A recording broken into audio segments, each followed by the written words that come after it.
These medieval castles are not in England, France, or in the Levant, today known as the Middle East, but in Greece. Though many are still well preserved, they are not designated as tourist sites. They linger in the background like ghosts.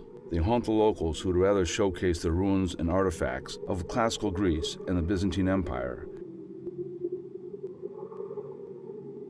In May 2001, history was made when Pope John Paul II came to Athens, Greece. This would be the first visit by a pope to Greece in almost 1,300 years. The Pope came to commemorate the 2,000-year anniversary of St. Paul's journey, which spread the gospel of Jesus Christ to the Gentiles.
We're in the Byzantine section of the Greek War Museum here in Athens, Greece.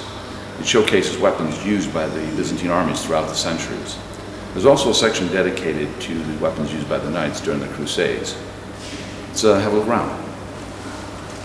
In April 1204, the city of Constantinople was being besieged by knights from the Fourth Crusade, and the Greeks were without their most famous and deadly weapon, Igron Pir, also known as Greek fire.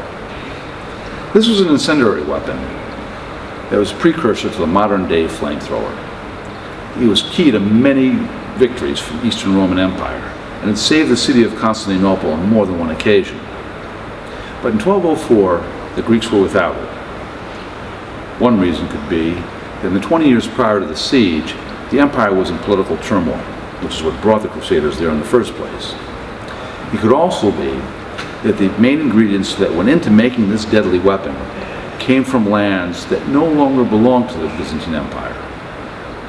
It could also be that the formula was simply lost.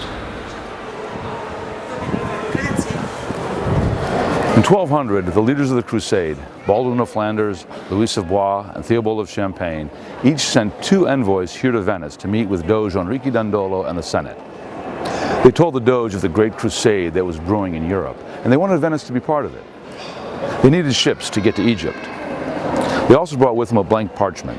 Basically, today would be a blank check.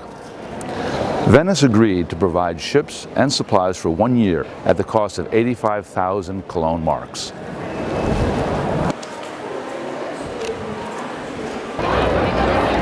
Dandolo and the Venetians offered to loan the Crusaders their outstanding debt until they could collect their share of the riches from the Crusade. No interest would be charged, but the Venetians would have nothing of it. So Dandolo brought forth a proposal that would benefit both the Venetians and the Crusaders. If the Crusaders would help the Venetians bring Zara back under their control, they would forgive their loan. So in the fall of 1202, ships loaded with Crusaders sailed to Zara, led by Enrico Dandolo. He would never see Venice again.